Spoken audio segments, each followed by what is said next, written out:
இப்போ இந்த தொழிலை வந்து கத்துக்கணும் அப்படின்னா புதுசா ஒருத்தவங்க உள்ள வராங்கன்னா உடனே கத்துக்க முடியாது.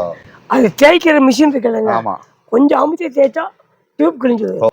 இப்ப நின்று பார்க்கணும், அதை பண்ணி இதை பண்ணி கொஞ்சம் கொஞ்சம் பழக்கணும்.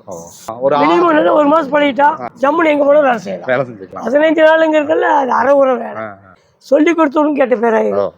ஒரு மாசம் பழகிட்டா இந்தியா ஃபுல்லா வேலை செய்யலாம். என்ன வெளியே பண்ணா 500 ரூபா, மொத்தமா 150 ரூபாய் பண்ணிக்கிறோம். எது இந்த டயருங்களா? 150 பெரிய டிப்பாங்க உள்ள நிக்குது வண்டி. 150 ரூபாய் பண்ணிக்கிறோம். பஞ்சர் போட்டா ஒரு 200 ரூபா. ஆணி முள்ளு ஏதாவது இருக்கா வெளியே வாங்க 150. நாங்க ஒரு 70 ரூபா 80 ரூபா வாங்குவோம். அதே பஸ்ஸா இருந்தாலும் 200 ரூபா, காரா இருந்தாலும் 150 ரூபா கழட்டி மாட்டோம். இதெல்லாம் கம்மி தான். அதிகமாலாம் பண்ணா பின்னாடி கை நல்லா இருக்காது. அது சாபத்திய நல்ல விதமா இருக்கும். எந்த பிரச்சனையும் இல்லை, ஃபேமிலியோட இருக்கும். அருமுசாமி கம்பெனியில் இருந்தது. அவருடைய ரிலேஷன் தாங்க, அவங்க ரிலேஷன். இன்னைக்கு இன்வெஸ்ட்மெண்ட் பண்ணாலும் 2 லட்சம் ரூபா. 2 லட்சம் ரூபா. மிஷின் வராதுக்கு முன்னாடி இந்த எட்ஜ் அமுத்துறது அமுதுக்கு.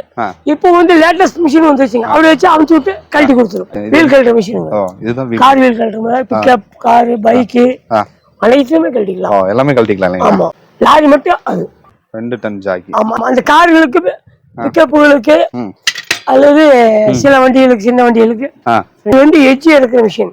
முதல்ல சுத்தியில் அடிச்சிட்டு இருந்தோம், இப்ப அப்படி தேவையில்லைங்க. பாருங்க, இப்படி அடிச்சு ஒரு அடி அடிச்சா அப்படி இறங்கிக்கும். அவ்வளவுதான், அது அப்படியே இறங்கிக்கும்.